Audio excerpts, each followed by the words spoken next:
The name of the late Michael Crichton still resonates in popular science fiction and mainstream entertainment. The doctor turned writer turned screenwriter and filmmaker was responsible for some of the most popular and enduring books, programs, and films during his lifetime. You say something, boy. In 1978, he directed Coma, starring Genevieve Bujold and Michael Douglas, an adaptation of a novel by Robin Cook, for which Crichton also wrote the screenplay. On the surface, it was a medical thriller, but underneath, it tapped into a universal fear, the idea that your body, while still alive, could be stolen from you.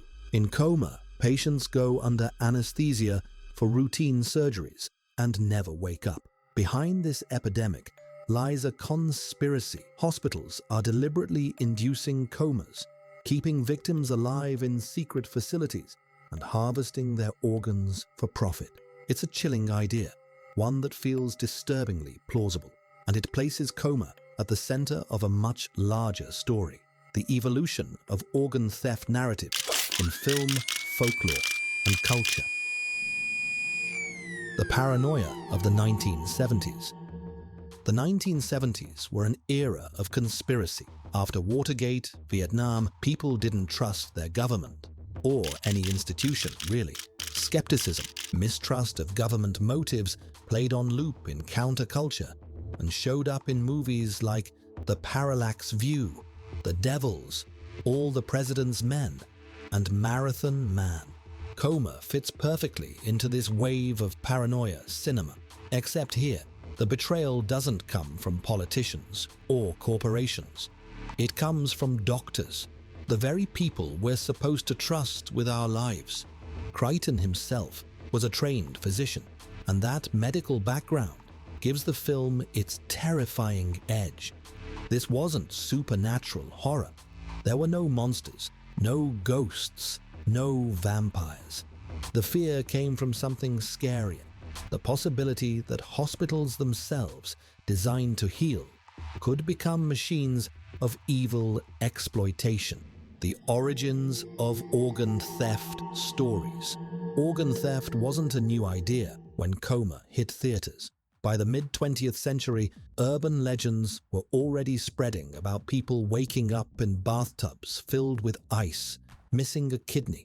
Folklorists call these body snatcher stories, and they speak to a primal anxiety that our bodies aren't safe, especially when we're unconscious. In earlier centuries, Gothic fiction gave us Frankenstein's stitched-together corpse. By the 20th century, those fears shifted into something more modern: the scalpel, the surgeon, and the hospital.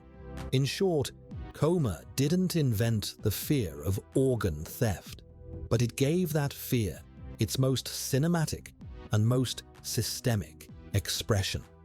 Coma's cinematic horror. What makes Coma so unforgettable is how it visualizes these anxieties. The most iconic sequence is the coma ward. Patients suspended by wires, floating lifelessly in sterile white chambers. Their bodies look less like human beings and more like inventory, carefully preserved until it's time to harvest their parts. Crichton's direction is deliberately cold and clinical. Long takes, wide, detached shots, no blood, no gore, just silence and sterility. The horror doesn't come from violence, it comes from dehumanization. Watching Coma, you're forced to see patients not as people, but as commodities. And that's exactly the point. Legacy. The success of Coma paved the way for a whole wave of organ theft stories. In the 1990s, The Harvest explored the noir underworld of illegal transplants. In the 2000s, horror films like Touristus and Pathology turned the trope into gruesome exploitation. And in the late 2000s and 2010s, organ theft became dystopian satire. Repo, The Genetic Opera, and Repo Men imagined corporations repossessing organs when patients couldn't pay.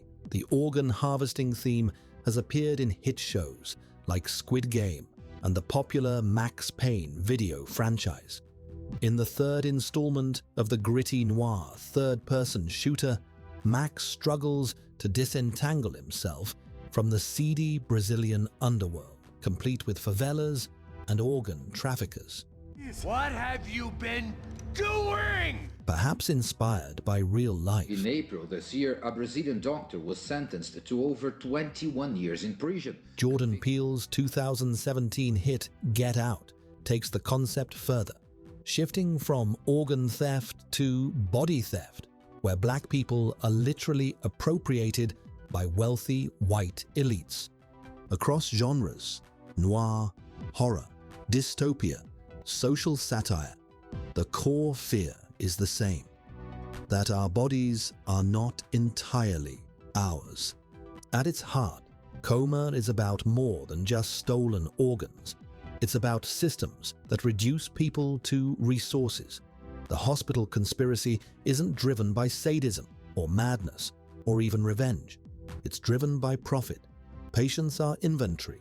Bodies are a mere part of profitable supply chains. This is what makes Coma so resonant.